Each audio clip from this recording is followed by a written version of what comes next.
다시 말씀 보시겠습니다. 오늘 주신 하나님의 말씀은 사무엘상 22장 11절부터 23절까지 말씀입니다. 사무엘상 22장 11절부터 23절까지 말씀, 우리 한 목소리로 합독하시겠습니다. 왕이 사람을 보내어 아히두베의 아들 제사장 아히멜렉과 그의 아버지의 온 집 곧 노새에 있는 제사장들을 부르매 그들이 다 왕께 이른지라. 사울이 이르되 너 아히두베의 아들아 들으라. 대답하되 내 주여 내가 여기 있나이다. 사울이 그에게 이르되 내가 어찌하여 이새의 아들과 공모하여 나를 대적하여 그에게 떡과 칼을 주고 그를 위하여 하나님께 물어서 그에게 오늘이라도 매복하였다가 나를 치게 하려 하였느냐 하니, 아히멜렉이 왕에게 대답하여 이르되 왕의 모든 신하 중에 다윗같이 충실한 자가 누구인지요. 그는 왕의 사위도 되고 왕의 호위대장도 되고 왕실에서 존귀한 자가 아니니이까. 내가 그를 위하여 하나님께 물은 것이 오늘 처음이니이까 결단코 아니니이다. 원하건대 왕은 종과 종의 아비의 온 집에 아무것도 돌리지 마옵소서. 왕의 종은 이 모든 크고 작은 일에 관하여 아는 것이 없나이다 하니라. 왕이 이르되 아히멜렉아 내가 반드시 죽을 것이요 너와 내 아비의 온 집도 그러하리라 하고, 왕이 좌부의 호위병에게 이르되 돌아가서 여호와의 제사장들을 죽이라. 그들도 다윗과 협력하였고 또 그들이 다윗이 도망한 것을 알고도 내게 알리지 아니하였음이니라 하나, 왕의 신하들이 손을 들어 여호와의 제사장들 죽이기를 싫어한지라.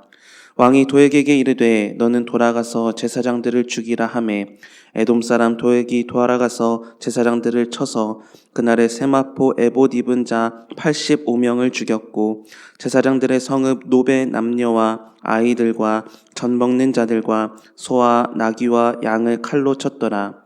아히두베의 아들 아히멜렉의 아들 중 하나가 피하였으니 그의 이름은 아비아달이라.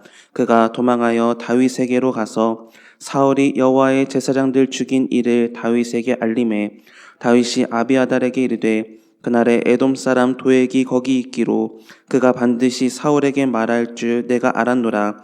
내 아버지 집에 모든 사람 죽은 것이 나의 탓이로다.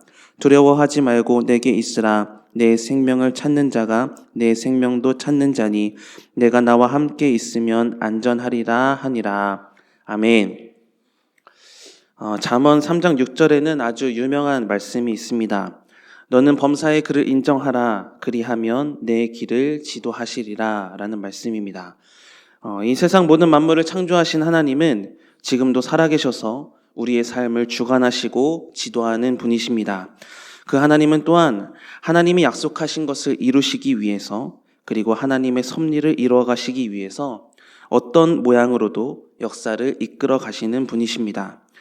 때로는 노아와 같이 준비된 자를 쓰시기도 하시고요. 때로는 요셉과 같이 하나님의 일을 위해 준비시키기도 하시며, 때로는 기생 라합과 같이 이방인을 사용하시기도 하십니다. 그리고 때로는 인간의 생각으로는 이해할 수 없지만 악인의 형통함을 들어 하나님의 약속을 완성하실 때도 있습니다. 오늘 본문은 사울이 제사장 아히멜렉이 도와준 것을 자신을 배반하는 행위로 단정짓고 제사장 무리를 처단하는 잔혹한 사건을 담고 있습니다. 이러한 상황에서도 하나님은 하나님의 섭리를 이끌어 가시는데요.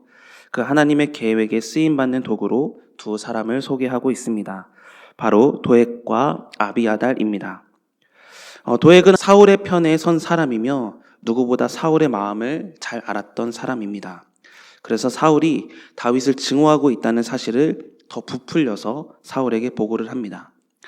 그래서 사울은 도액의 보고를 받고 제사장들이 다윗에 대한 작은 호의를 베푼 것까지도 자신에 대한 배반 행위로 단정을 해버립니다. 그리고 분노가 끓어오른 사울은 노베 모든 제사장을 소환하여서 다윗과 공모한 사실을 실토하라고 다그칩니다. 그러나 아히멜렉은 오히려 14절 15절에서 이렇게 대답을 합니다. 아히멜렉이 왕에게 대답하여 이르되 왕의 모든 신하 중에 다윗같이 충실한 자가 누구인지요. 그는 왕의 사위도 되고 왕의 호위대장도 되고 왕실에서 존귀한 자가 아니니이까. 내가 그를 위하여 하나님께 물은 것이 오늘 처음이니이까. 결단코 아니니이다. 원하건대 왕은 종과 종의 아비의 온 집에 아무것도 돌리지 마옵소서. 왕의 종은 이 모든 크고 작은 일에 관하여 아는 것이 없나이다 하니라. 이렇게 말을 해요. 아히멜렉은 다윗이 사울에게 그 누구보다도 충실한 신하이며 왕의 사위이며 호위대장이라는 사실 말고는 자신이 다윗에 대해서 아는 것이 아무것도 없다라고 호소하고 있어요. 또한 실제로 아히멜렉은 다윗이 사울에게 도망 다니고 있다라는 사실을 알지 못했습니다. 그럼에도 불구하고 사울은 도에게 보고를 받은 후에 이미 이 아히멜렉 집안을 몰살해야겠다라는 마음을 품고 있었습니다. 아무리 타당한 변명과 합리적인 주장을 하더라도 사울은 들을 마음이 없었던 것입니다. 그래서 사울은 아히멜렉 집안 사람들을 모두 죽이라 이렇게 명령을 합니다. 그러나 아히멜렉이 누구입니까? 하나님의 일을 맡은 제사장들이기 때문에 행여나 제사장을 죽이면 그 화가 자신에게 미칠까 싶어서 왕의 신하들은 망설이게 되죠. 그때 한 사람이 제사장을 죽이겠다고 나섭니다. 그 사람이 바로 도액입니다.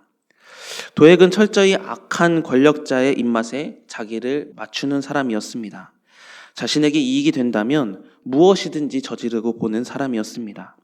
그래서 권력자의 편에 섬으로써 자신의 앞날에 부귀영화가 보장되었으리라 이렇게 생각을 했을 것입니다. 그렇게 그는 제사장을 죽이는 이 사건이 오히려 자신의 충성심을 보일 절호의 기회라고 생각하고 제사장을 칼로 쳐서 죽이는데 그 숫자가 무려 85명입니다. 그리고 제사장들의 마을 노브로 가서 남녀노소, 짐승들까지도 칼로 진멸해 버립니다. 제사장과 그 집안을 잔인하게 살해하는 도액의 모습을 볼 때 악인의 모습의 참혹함을 우리는 볼 수 있습니다.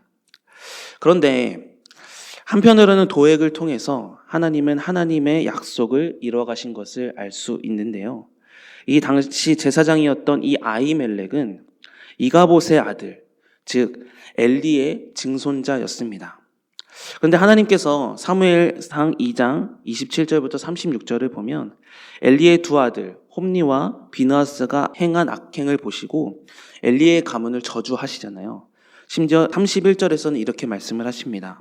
보라, 내가 내 팔과 내 조상의 집 팔을 끊어 내 집에 노인이 하나도 없게 하는 날이 이를지라 라고 아주 무서운 저주를 보세요.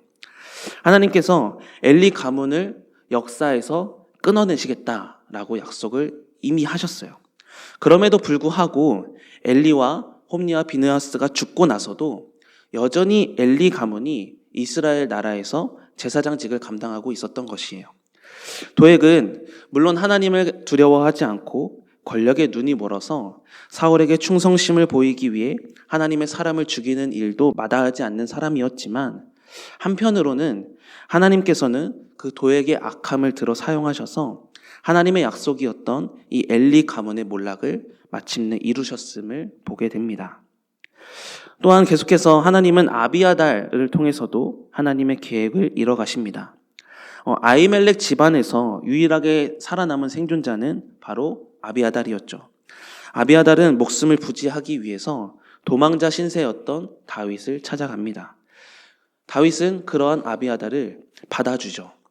그런데 당시 법으로는 아무리 왕이어도 왕이 제사장 직분을 감당할 수는 없었습니다. 사무엘상 13장을 보면 사울 왕이 블레셋과의 전쟁을 앞두고서 하나님께 제사를 하기 위해 사무엘을 이랫동안 기다리는 사건이 나오잖아요. 근데 사무엘이 제 시간에 오지 않았을 때 사울은 왕의 신분으로서 제사장의 역할을 감당하여서 사무엘 대신 사울이 제사를 드립니다. 제사를 드리자마자 사무엘이 도착하여서 사울에게 질책을 하죠. 사무엘상 13장 13절인데요. 사무엘이 사울에게 이르되 왕이 망령되이 행하였도다. 왕이 왕의 하나님 여호와께서 왕에게 내리신 명령을 지키지 아니하였도다. 그리하였더라면 여호와께서 이스라엘 위에 왕의 나라를 영원히 세우셨을 것이거늘 이렇게 말을 해요. 사무엘은 사울이 아무리 왕이었어도 왕이 제사장의 직분을 감당한 것을 보고 그의 행위를 망령되었다라고 지적을 해요. 그러니까 이렇듯 다윗도 이스라엘의 왕이 되기 위해서는 제사장의 역할을 감당할 사람이 필요했던 것입니다. 그 역할을 감당할 사람으로 하나님은 아비아달을 다윗에게 붙여주신 거예요. 그래서 아비아달은 오늘 본문 이후로 사무엘 상하에 거쳐서 여기저기 이름이 언급됩니다. 그의 역할은 하나였습니다. 다윗이 나라를 세울 때 다윗을 옆에서 도우면서 섬기라라는 그런 역할이었죠. 그러니까 제사장으로서 다윗이 할 수 없는 일들을 도맡아 감당하면서 다윗이 왕이 되어서 왕국을 견고히 하고 모든 이스라엘 백성들을 통합해 나아가는데 제사장 역할을 이 아비아달이 감당하게 됩니다. 그러나 아비아달도 역시 엘리 가문의 사람이었기 때문에 그의 인생 역시도 하나님의 약속에서는 벗어날 수 없었습니다. 그래서 아비아달의 마지막은 초라한 퇴장을 볼 수 있어요. 솔로몬 시대에 가서 영적 분별력이 떨어진 아비아달은 아도니아의 반역에 가담한 연고로 제사장직에서 박탈이 돼요. 그리고 나서 솔로몬 시대 이후에 이 제사장직에서 박탈된 이후 엘리 집안에서는 대제사장을 다시는 배출할 수 없게 되었고 겨우 그냥 제사장직만 근근히 이어가는 가문으로 몰락하게 됩니다. 사랑하는 성도 여러분, 하나님께서 역사를 이끌어 가실 때는 때로는 우리의 생각을 넘어설 때가 있습니다. 우리의 생각으로는 하나님의 뜻을 받아들이기 힘든 상황을 경험할 때가 있어요.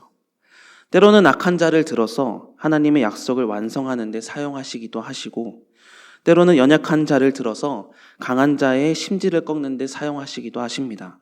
또한 반대로 강한 자를 들어서 약한 자를 돕게도 하시죠. 오늘 본문의 사울과 도액의 높 제사장 학살 사건은 우리가 보기에도 정말 끔찍하고 추악한 만행이었지만 이 사건을 조금 다르게 보면 불의한 자들의 손을 빌어 하나님 당신의 뜻을 이루시는 하나님의 섭리의 일환을 볼 수 있었습니다. 사무엘상 2장에 기록된 엘리와 그의 가문에 대한 몰락에 대한 하나님의 약속이 사울과 도액의 제사장 학살 사건으로 그 성취의 절정에 이르게 되었던 것이죠. 또한 아비아달도 다윗이 이스라엘 왕이 될 때 제사장 역할을 감당하기 위해 하나님이 잠시 사용하셔서 다윗 옆에 붙여주셨지만 마지막에는 그도 역시 엘리 가문의 저주로 인해서 제사장직을 박탈당하게 됩니다. 그러므로 중요한 것은 하나님은 이 땅에 살고 있는 다양한 사람들을 통해서 하나님의 뜻을 반드시 이루어 가시는 분이십니다. 그 일에 여러분은 어떤 부류의 사람으로 사용되고 있으십니까? 디모데후서 2장 20절 21절을 보면 이런 말씀이 있습니다. 큰 집에는 금 그릇과 은 그릇뿐 아니라 나무 그릇과 질 그릇도 있어 귀하게 쓰는 것도 있고 천하게 쓰는 것도 있나니 그러므로 누구든지 이런 것에서 자기를 깨끗하게 하면 귀히 쓰는 그릇이 되어 거룩하고 주인의 쓰심에 합당하며 모든 선한 일에 준비함이 되리라 라는 말씀이 있습니다. 하나님은 우리의 인생을 통해서 반드시 하나님의 약속을 이루십니다. 그렇지만 우리가 이왕이면 하나님께 올바른 모습으로 사용되는 인생이 되기를 소망합니다. 사울처럼 또 도액처럼 악한 모습으로 부끄럽게 쓰임받기보다 다윗처럼 또 세례 요한처럼 사도 바울처럼 어떤 일에든 하나님께 쓰임받을 수 있도록 깨끗한 마음, 주님의 마음, 그 선한 마음을 품어 하나님께 올바로 쓰임받는 인생이 되기를 바랍니다. 하나님은 오늘 우리에게 선한 마음을 주시고 오늘 하루 여러분의 삶을 사용하여 하나님의 약속을 반드시 성취하실 줄 믿습니다. 바라기는 하나님의 선한 사업에 선하게 쓰임 받아서 하나님의 모습, 하나님의 나라를 세워가며 하나님의 나라가 확장되는 데 쓰임 받는 아름답고 복된 인생이 다 되시기를 주님의 이름으로 축복합니다. 기도하시겠습니다. 하나님, 하나님의 역사하심을 인간의 지혜와 지식으로는 알 수 없지만 하나님, 우리가 깨끗한 그릇이 되어 하나님의 역사에 쓰임받는 인생이 되기를 소망합니다. 그러나 주님, 사울과 도액과 같은 모습으로 악한 모습으로 쓰임받기보다 다윗과 같은 모습으로 쓰임받기 원하는 우리의 이 마음을 받아 주시옵소서. 하나님의 일에 정직하게 쓰임받고 거룩함으로 주님께 영광 올려드리는 인생이 되기를 소망합니다. 하나님의 비전을 우리에게 보여주시고 하나님의 비전을 우리가 품게 하여 주시고 그래서 오늘 하루가 온전함으로 의와 정직함으로 선한 마음으로 살아 하나님의 뜻을 이루는데 선하게 쓰임받는 우리의 시간이 될 수 있도록 주님 역사하여 주시옵소서. 예수님의 이름으로 기도드립니다. 아멘.